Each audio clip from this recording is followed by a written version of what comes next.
Assalamualaikum warahmatullahi wabarakatuh. Yang saya hormati, Bung Sony dan Bapak Ibu, teman-teman surveyor Pasuruan Jati yang berbahagia. Puji dan syukur kita bisa bersama pada malam ini di dalam Zoom meeting tentang pembahasan insiden keselamatan pasien tentang pelaporan. Pada malam ini untuk materi pelaporan insiden keselamatan pasien ini, karena yang ikut tidak hanya UKP, maka kita akan mulai dari pemahaman awal, di mana di dalam kebijakan mutu dan akreditasi ini ada penyempurnaan penyelenggaraan akreditasi, di mana kegiatan persiapannya selain pengukuran indikator mutu, itu ada pelaporan insiden keselamatan pasien. Di dalam pasca akreditasi itu juga sama, diminta ada pelaporan insiden keselamatan pasien. Manfaat daripada pelaporan insiden keselamatan pasien ini, kalau untuk puskesmas ini diharapkan nanti terbiasa untuk melaporkan tiap bulannya, baik ada maupun tidak ada. Kemudian juga mendapatkan feedback tentang laporan insiden sebagai bahan pembelajaran. Feedbacknya itu dari KNKP tiap 3 bulan.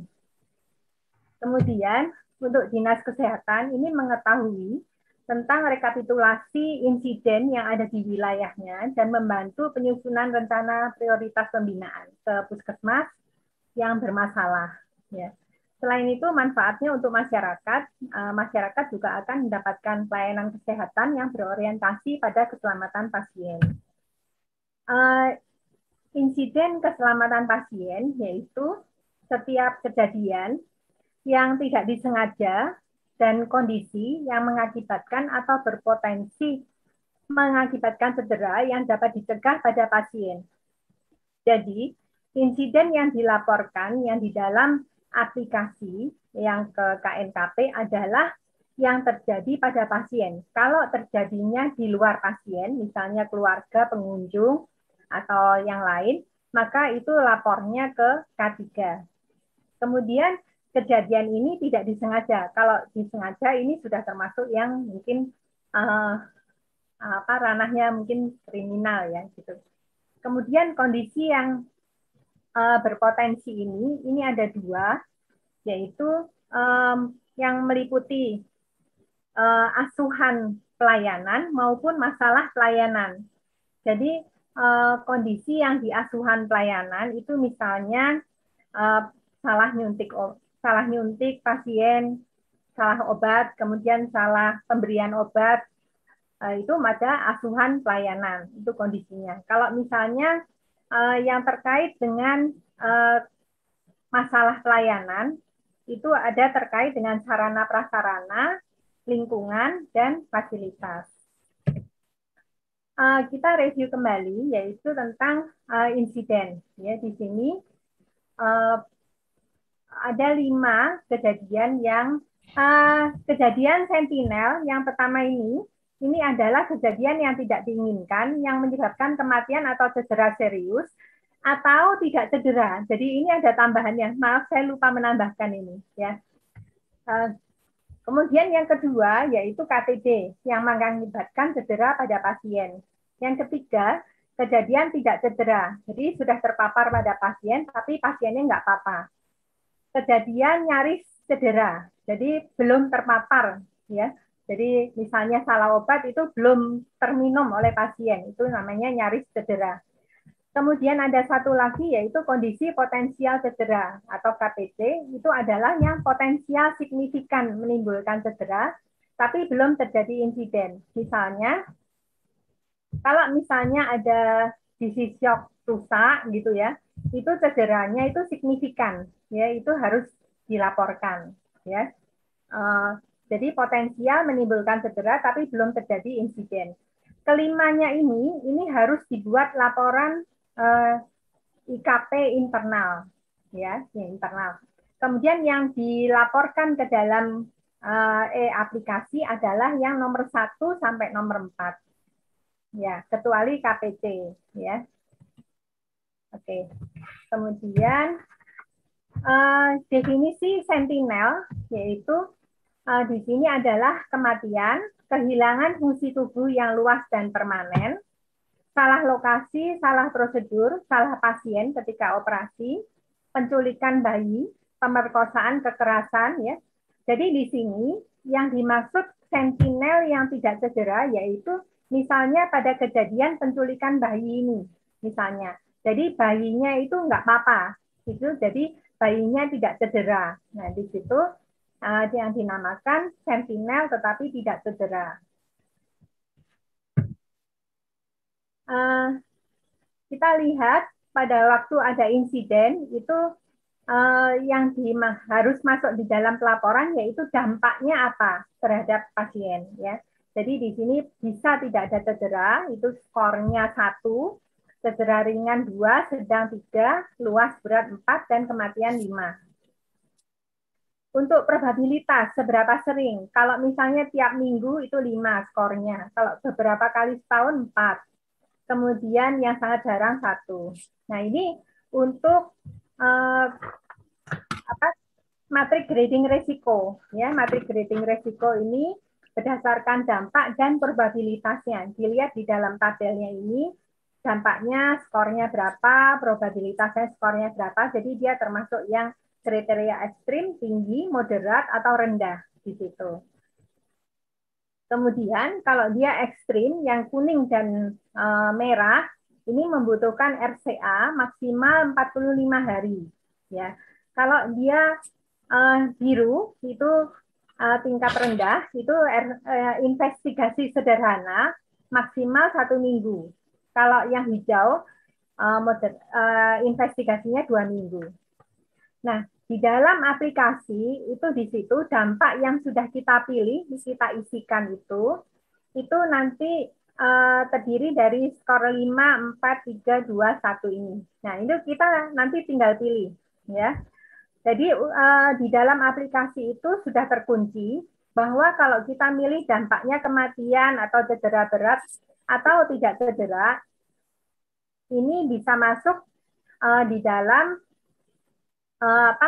insiden, jenis insidennya adalah sentinel. Kemudian kalau misalnya cedera berat, kemudian cedera sedang atau cedera ringan, itu masuk di dalam KTD. Kalau tidak cedera, bisa KTC, bisa KNC. Jadi pilihan dampak ini tergantung jenis insiden yang sebelumnya dipilih.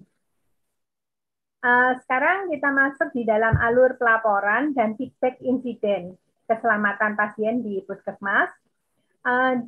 Pelaporan yang yang ada di sini sentinel, KTD, KTC, KNC, KPC ini ada dibuat laporan internalnya, ya. Kemudian setelah itu dilaporkan ke koordinator unit pelayanan, ya. Koordinator unit pelayanan.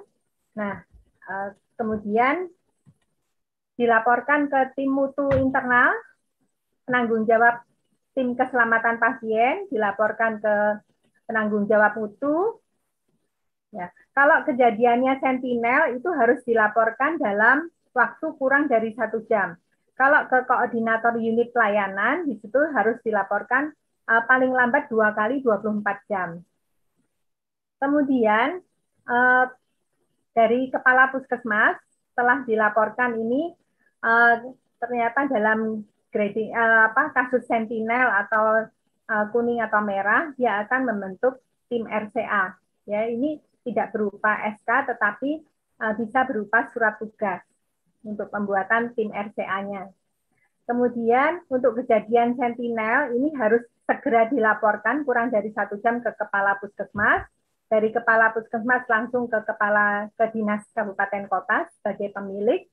Kemudian di sini nanti dibuat setelah dilakukan investigasi, maka dilakukan pelaporan, membuat laporan eksternal, yaitu yang masuk dalam laporan eksternal yang masuk di dalam aplikasi IKP ini adalah sentinel, KTD, KNC, dan KTC. Dari laporan aplikasi ini akan dibuka oleh Komite Nasional KNKP dan mereka akan memberikan feedback. Ini akan dilakukan dalam waktu 3 bulan. Biasanya laporan per 3 bulan. Oke, sekarang untuk yang alur investigasi insiden keselamatan pasien. Di sini insiden ini ada 5, itu nanti dilaporkan ke koordinator unit pelayanan. Jadi di sini teman-teman membuat laporan internal dulu, ya. Kemudian koordinator unit pelayanan ini akan melakukan grading, ya.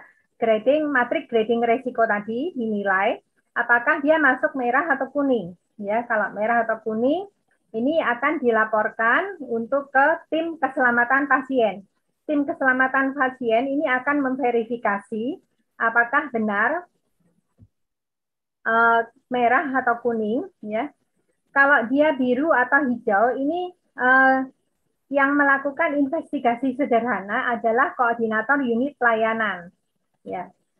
Kemudian investigasi, kalau dia masuk di RCA, investigasi komprehensif RCA-nya itu akan dilakukan oleh penanggung jawab atau tim keselamatan pasien. Kemudian apabila di dalam pelaporan grading koordinator unit pelayanan ini hijau atau biru, ini dan kasusnya itu sering terjadi dan akan dijadikan pembelajaran, maka tim keselamatan pasien ini bisa melakukan grading ulang, ya, grading ulang. Kemudian kalau dia hasilnya merah atau kuning, maka harus dilakukan investigasi komprehensif RCA untuk alur investigasi. Kemudian untuk format laporan IKP, ini ada 2 bagian, yaitu yang pertama, bagian pertama berisi data pasien dan rincian kejadian. Ya, setelah mengisi, maka ini bisa disimpan. Ya, jadi ada riwayat insiden keselamatan.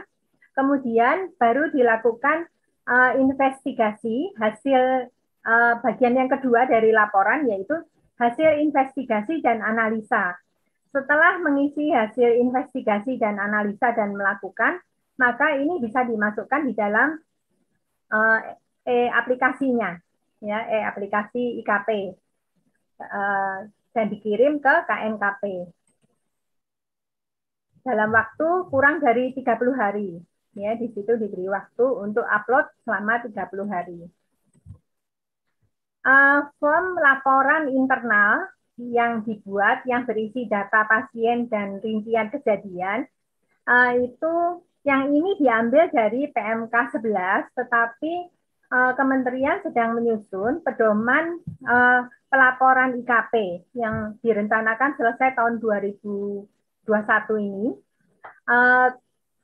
Di dalam form yang ada di PMK 11, ini kelihatannya nanti disesuaikan. Jadi dari ruangan-ruangan tempat melakukan pemeriksaan ini lebih ke rumah sakit, ya. Jadi ada yang disesuaikan. Tapi gambaran laporan insidennya internal yang di 5 insiden tadi, itu semuanya harus membuat laporan internal ini. Nah, yang melakukan grading adalah koordinator unit pelayanan. Nah, yang pertama, yang bagian pertama itu isinya data pasien. Ini ada 4 macam: umur, penanggung jawab biaya, jenis kelamin, dan tanggal mendapat pelayanan. Ini ada 4. Rincian kejadiannya ada 14 di sini. Kalau rumah sakit 15. Setelah itu masih harus mengisi hasil investigasi dan analisa. Ya. Sekarang kita masuk di dalam materi analisa insiden dengan RCA. Ini khusus RCA. Jadi untuk RCA adalah proses identifikasi untuk mencari akar masalah. Mencari faktor penyebab yang paling mendasar, yang paling bawah, yang jika dikoreksi atau dihilangkan akan mencegah terulangnya kejadian serupa. Fokus dari RCA yaitu pada problem solving, ya, jadi pada sistem, bukan pada individunya. Kemudian RCA ini didesain untuk menjawab 3 pertanyaan, yaitu apa yang terjadi, mengapa, dan bagaimana apa yang dapat dilakukan untuk mencegah supaya tidak terulang. Kemudian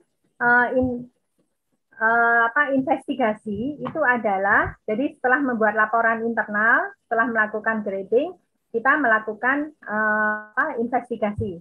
Investigasi ini adalah pengkajian laporan insiden dengan mencatat urut-urutan kejadiannya bagaimana, kronologisnya. Masalahnya apa saja, baik itu masalah pelayanan maupun di asuhan pelayanan. Ya. Ada 3 tingkat untuk investigasi, sederhana, ini komprehensif, ini yang RCA. Yang sentinel yang berdampak nasional ini yang melakukan adalah Kemkes dan KNKP. Jadi yang kita kenal untuk investigasi ini hanya 2, yaitu sederhana dan komprehensif. Kemudian dicari juga penyebab insidennya. Jadi penyebabnya langsung itu adalah jawaban dari why yang pertama. Ya, kenapa? Ya, itu jawaban yang pertama itu adalah penyebab langsung, gitu. Kemudian yang di bawahnya ini adalah root cause atau akar masalah. Itu kejadian yang berkontribusi terhadap penyebab langsung. Jadi penyebabnya apa? Jadi dengan bertanya 5 why itu kita punya jawaban apa yang menjadi akar masalahnya. Kalau sudah tidak ada jawabannya, berarti itu akar masalahnya, gitu. Kemudian di penyebab insiden ini ada penyebab langsung, ini proximate, direct, atau underlying cause, yaitu ini adalah root cause-nya. Jadi untuk akar masalah di sini penyebabnya adanya di sistem akar masalah. Jadi kalau penyebab langsung ini bisa dari faktor pasien, individu, petugas, lingkungan kerja. Kalau jawabannya adalah misalnya perawatnya lalai, dokternya tidak mematuhi SOP, itu bukan root cause. Ya. Jadi ini lebih pada sistemnya, misalnya sistem monitoringnya, sistem di farmasi atau training atau ketenagaannya, nah itu masuk di dalam root cause. Ini contohnya, yaitu seorang wanita meninggal ya di sebelah tempat tidur. Jadi why-nya ini adalah kenapa dia jatuh dari tempat tidur di situ. Jawabannya yang pertama yaitu berhubungan dengan insiden. Ini tergantung kasusnya. Bisa kegagalan dalam observasi pasien. Kalau kita tanya lagi why-nya, nanti urut-urutannya kegagalan dalam sistem monitoringnya. Jadi yang kedua misalnya bed alarm rusak, ini dengan 5 why juga, ya kemungkinan dari sarana prasarananya, bed nurse call-nya, bed alarmnya. Nah ini dari sini kita membenahi dari root cause-nya supaya kejadian itu tidak terulang kembali. Untuk investigasi sederhana digunakan flowchart insiden, ya flowchart insiden dengan 5 why. Pertama insidennya ditulis di sini, misalnya pasien jatuh, nah di sini penyebabnya, kondisinya, nurse call-nya dan lain-lain itu masuk di sini. Kemudian ini adalah why-nya sampai tidak ada jawabannya, ini adalah yang akar masalahnya. Ya. Biasa yang ditanya adalah penyebab langsung dan akar masalahnya. Kalau intermediate cause ini biasanya tidak ditanyakan. Kemudian immediate cause dan root cause di sini pada kejadian KTD itu ada gejala, misalnya contohnya pada root cause ini kita memperbaiki yaitu preventive action-nya, yaitu kita men-treat akar masalahnya, bukan corrective action-nya. Kalau corrective action misalnya ada pasien panas, maka diberi paracetamol, tetapi gejalanya atau kejadian insiden berikutnya itu tetap ada, dia tetap panas lagi, misalnya begitu. Kalau preventive action ini, contohnya misalnya dia panas, diperiksa lab, kemudian diberikan antibiotik, nah itu kita men-treat root cause-nya sehingga dia tidak panas lagi, supaya tidak terjadi recurrence ya. Maksudnya kejadian yang berulang, dia panas kembali. Jadi pada root cause ini adalah preventive action. Diawali dengan mengumpulkan data langsung, identifikasi daripada akar masalah, yaitu diawali dengan mengumpulkan data penyebab langsung, digali data lebih pada sistemnya daripada fokus pada human error-nya. Tim investigator itu biasanya cenderung berhenti setelah mengidentifikasi penyebab langsung dan tidak digali lebih dalam, sehingga akar masalahnya tidak ditemukan. Untuk mengetahui apakah memang benar ini sudah root cause, gitu ya, itu bisa dengan menjawab 3 pertanyaan ini. Yaitu yang pertama, apakah masalah akan timbul jika penyebab itu tidak ada? Jawabannya kalau tidak, berarti itu sudah akar masalah. Kalau tidak gitu, berarti itu sudah akar masalahnya. Apakah masalah akan timbul jika penyebab itu dikoreksi atau dieliminasi? Ya, misalnya tidak, ini berarti akarnya. Akankah koreksi atau eliminasi penyebab akan menimbulkan insiden serupa? Ya, ini ya. Kalau iya, berarti itu masih bisa menyebabkan masalah kembali. Ya. Kemudian penyebab langsung dan akar masalahnya, contohnya misalnya pada kejadian salah pemberian obat, penyebabnya bisa karena salah label. Akar masalahnya bisa dari problem komunikasi. Penyebab langsungnya yang lain yaitu salah identifikasi. Salah identifikasi pasien. Nah, ini akar masalahnya bisa dari staf yang tidak di-training ya dengan benar. Seperti itu. Nah, untuk investigasi sederhana di sini, ini dilakukan untuk matrik grading risiko atau insiden dengan grading biru dan hijau. Kalau biru itu kan tadi investigasinya selama 1 minggu, kalau hijau 2 minggu. Jadi mulai investigasinya itu dengan pengumpulan data, ya, pengumpulan data baik observasi, wawancara maupun dengan review dokumen. Kemudian dipetakan kronologi kejadiannya dengan tabular timeline. Jadi dengan peta itu nanti kelihatan per waktu-waktunya itu kejadiannya seperti apa. Kemudian dengan membuat suatu flowchart, ya, dari flowchart itu nanti akan kelihatan masalahnya, CMP dan SDP-nya di sini, care management problem dan severity delivery problem, service delivery problem, ya, atau masalah pelayanan. Kemudian analisa masalahnya dengan 5W, penyebab langsungnya apa dan akar masalahnya, faktor yang berkontribusi apa saja, dan rekomendasi serta rencana perbaikan. Jadi keluarannya adalah rencana perbaikan ini apa, gitu.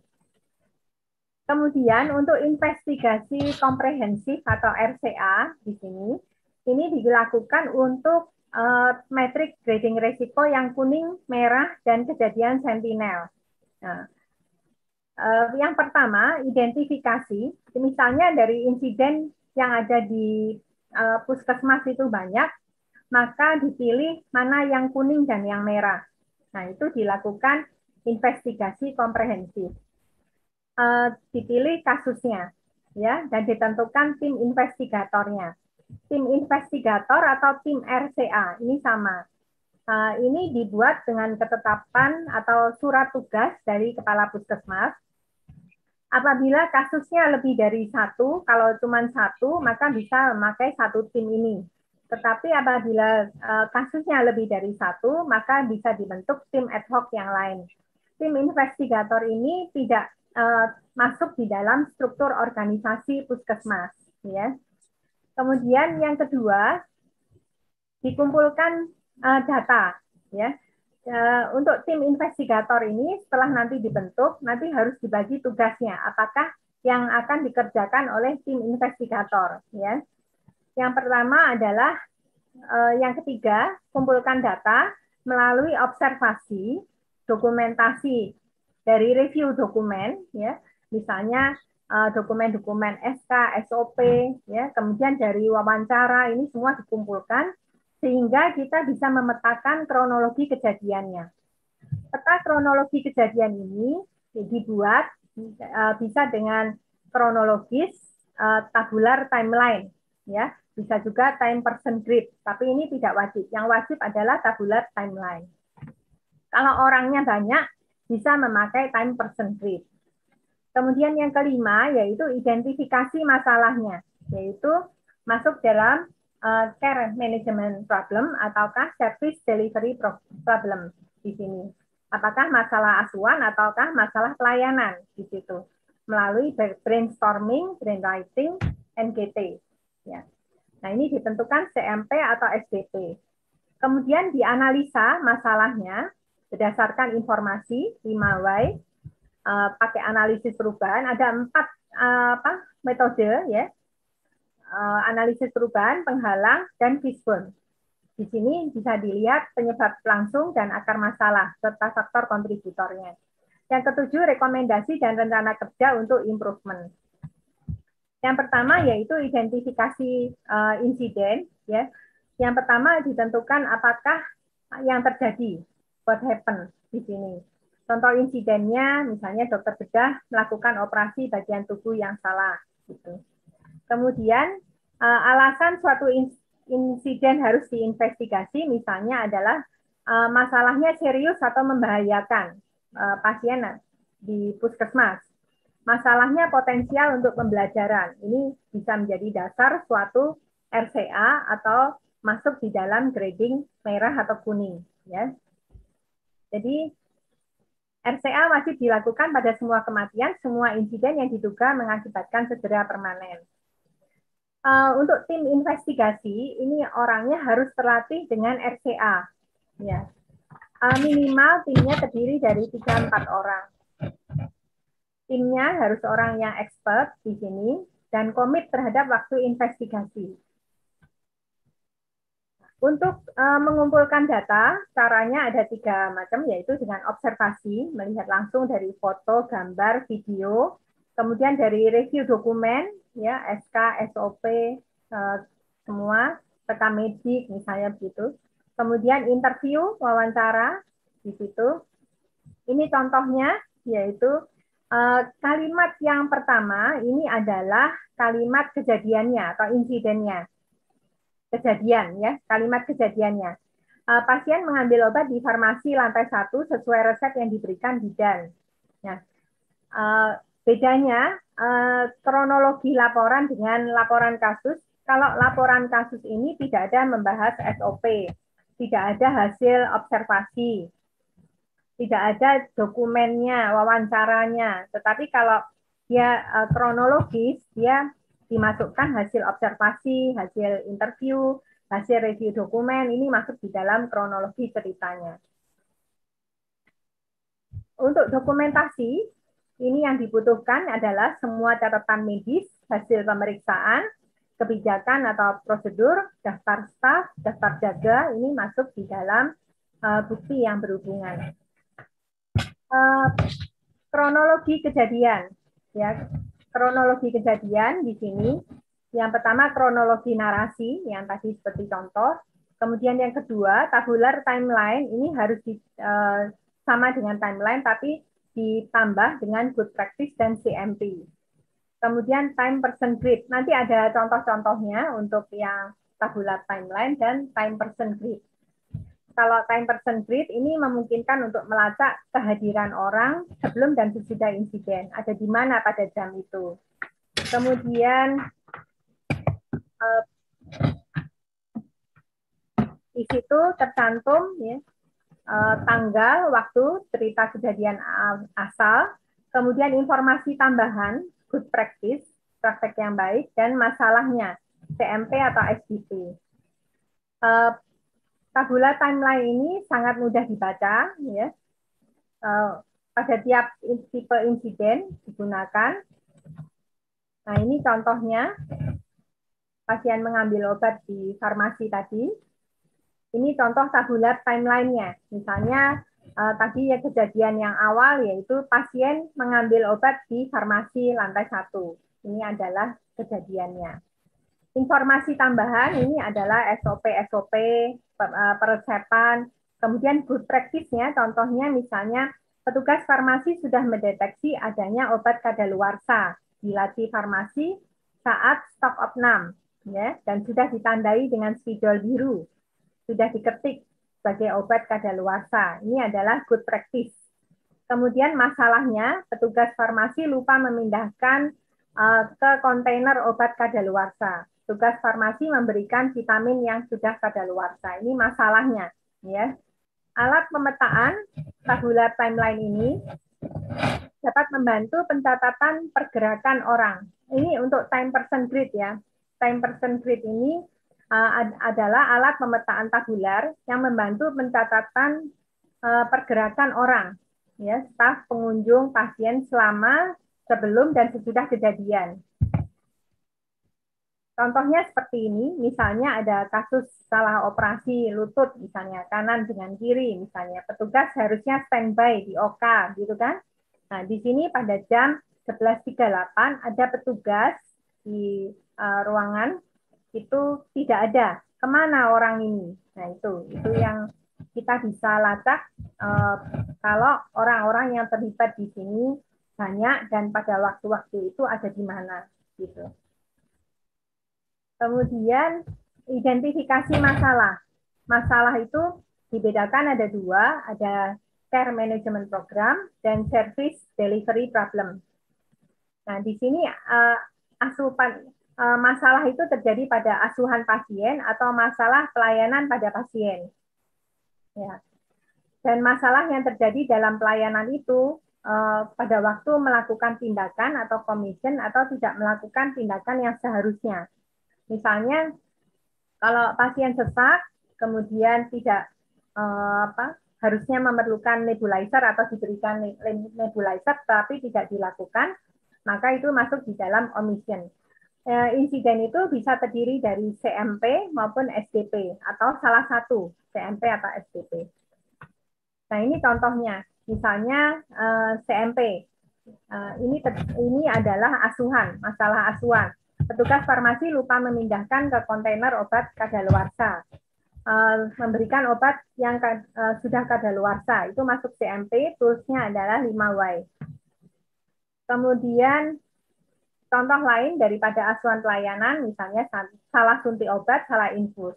Kalau masalah pelayanan atau SDP, ini terkait kondisi fasilitas, sarana prasarana daripada FKTP, terkait lingkungan juga. Nah, misalnya lantainya licin, pipanya bocor, gitu ya. Kemudian untuk analisa informasi, ini tools untuk identifikasi penyebab langsung dan root cause-nya, itu memakai 5Y, analisa perubahan, analisa barrier, kemudian fishbone, dan flowchart maupun cost and effect analysis. Untuk RCA itu dipakai nomor 1 sampai nomor 4 ini. Jadi semuanya ada 5Y, analisa perubahan, barrier analisis, dan fishbone, serta flowchart sama fishbone. Kemudian 5Y ini bertanya mengarah ke akar permasalahan, menanyakan setiap penyebab masalah yang teridentifikasi. Contohnya 5Y seperti ini, misalnya ada suatu insiden, seseorang cedera, ya cedera.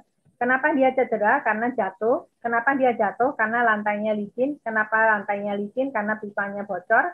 Kenapa pipa bocor? Karena karet penghubung rusak. Kenapa karet penghubung rusak? Karena tidak di maintenance. Nah, ini jawabannya harusnya kalau dari awalnya dia cedera dan penyebabnya adalah tidak di maintenance, ini adalah mungkin jauh ya kalau dari akar masalahnya. Kemudian contoh yang lain mencari akar masalah, contohnya ada kejadian pendarahan postpartum dengan kematian di ambulans selama transfer dari puskesmas ke rumah sakit rujukan. Ini pakai mengapa 5 kali, 5Y. Nah, bisa lebih dari 5 kali, bisa kurang dari 5 kali kalau memang sudah tidak ada jawabannya lagi, gitu. Jadi mengapa kegagalan mengontrol HPP setelah lahir karena resusitasi tidak memadai? Kenapa persalinan tidak terkontrol karena bidannya terlambat merujuk? Kenapa terlambat merujuk? Misalnya karena ambulannya belum mendapatkan, misalnya bidannya belum mendapatkan training tentang rujukan, misalnya begitu. Ini juga contoh daripada 5Y. Contohnya konsultan tidak memeriksa pasien di ruangan. Kenapa konsultan tidak memeriksa pasien? Nah itu di sini. Jadi ini masalahnya kita pilih dulu bisa lebih dari satu masalah yang ada.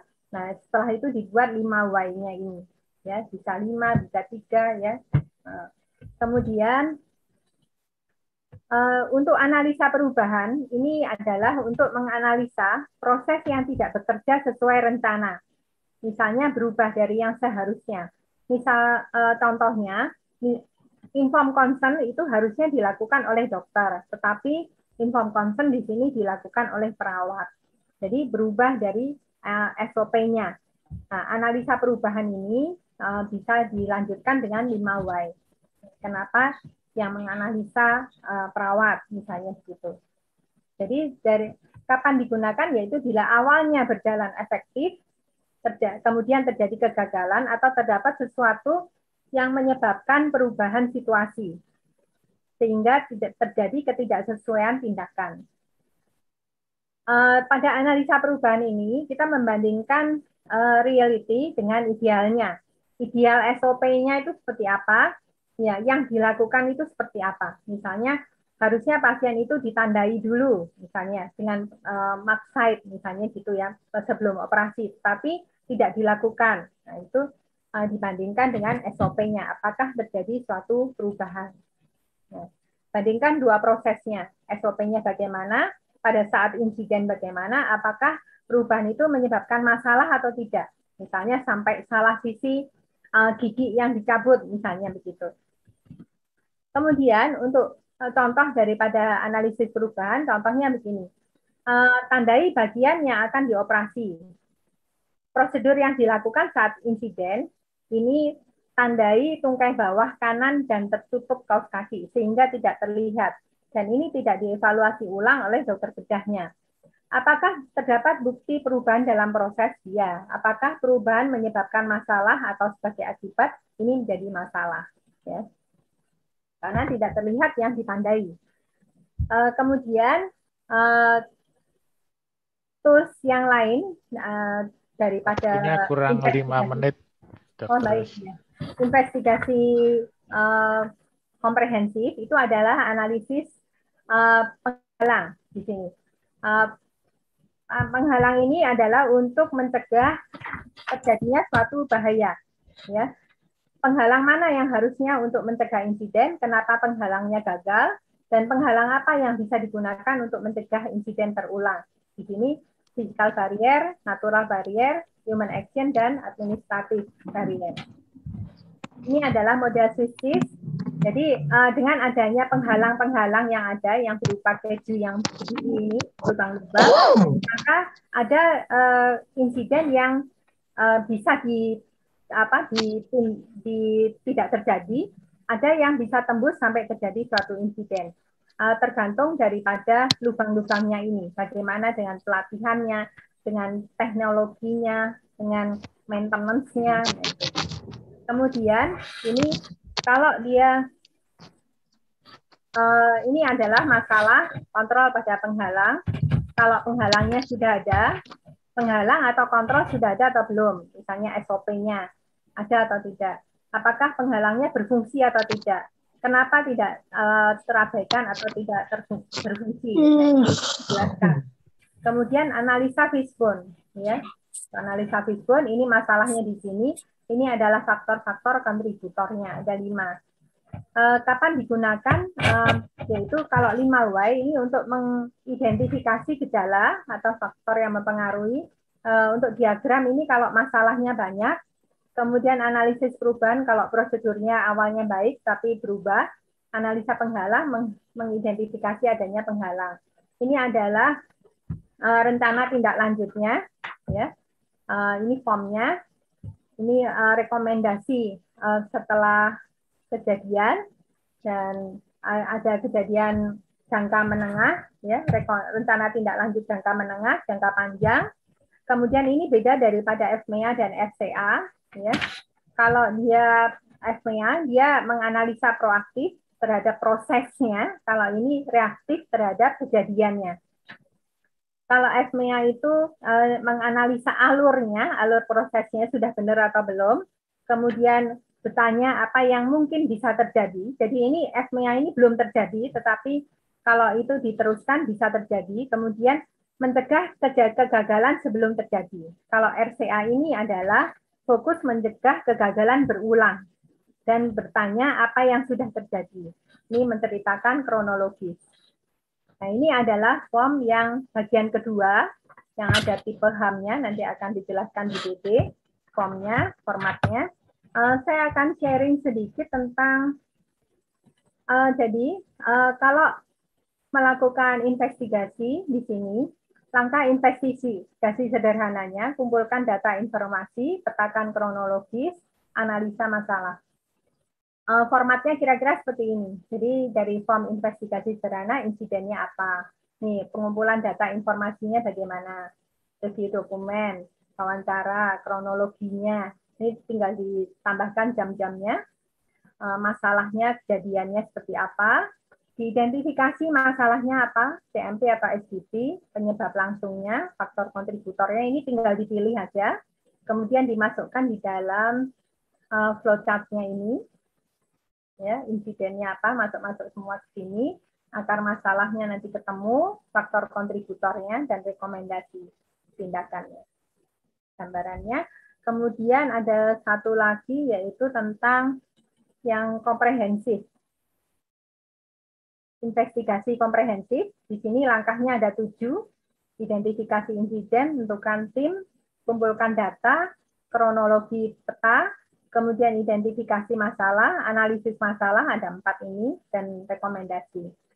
Ini formatnya kira-kira seperti ini, jadi insidennya apa, waktunya, lokasi, tipe dan subtipenya, kausa HAM, tim RCA-nya siapa, notulennya siapa, tanggal mulai dan selesainya, di sini maksimal 45 hari.